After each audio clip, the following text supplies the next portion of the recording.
ভিত নড়ে ওঠে। আমার কবিতা নিচের লেখা।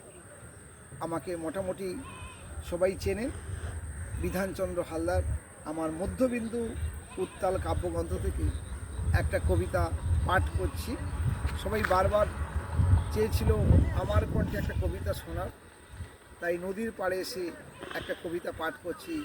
কবিতার নাম ভিত নড়ে ওঠে।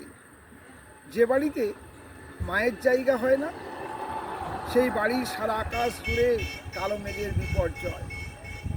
যে বাড়িতে বাবার জায়গা হয় না, সেই বাড়ির সারা বাতাস জুড়ে মৃত মৃদঙ্গের বিদীর্ণ বেদনা।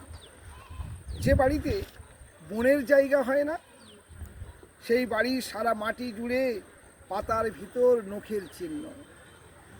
যে বাড়িতে ভাইয়ের জায়গা হয় না, সেই বাড়ির সারা জানলা জুড়ে সন্ধ্যা নামে ভর দুপুর বেলায়।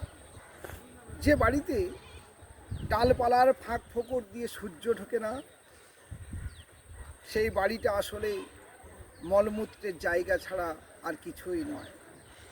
যে বাড়িতে বন জঙ্গল ভেদ করে চাঁদের কোণা ঢোকে না, সেই বাড়িটা আসলে আত্মধপধপে স্বর্গীয় উদ্যান, সেখানে কখনো ফুল ফোটে না। যাকে বর্ণমালা শেখায়নি কেউ কোনোদিন, নিজের অজান্তে অক্ষরহীন হয়ে থেকে গেছি। ইচ্ছে করেই শুঁয়োপোকা হয়ে থাকতে চাইছি। গুটি কেটে দুটি ডানা মেলে কখনো কি প্রজাপতি হবে না? ইচ্ছে করেই শুঁয়োপোকা হয়ে থাকতে চাইছি। গুটি কেটে দুটি ডানা মেলে কখনো কি প্রজাপতি হবে না? গুটি কেটে দুটি ডানা মেলে কখনো কি প্রজাপতি হবে না? কখনো কি প্রজাপতি হবে না? নমস্কার।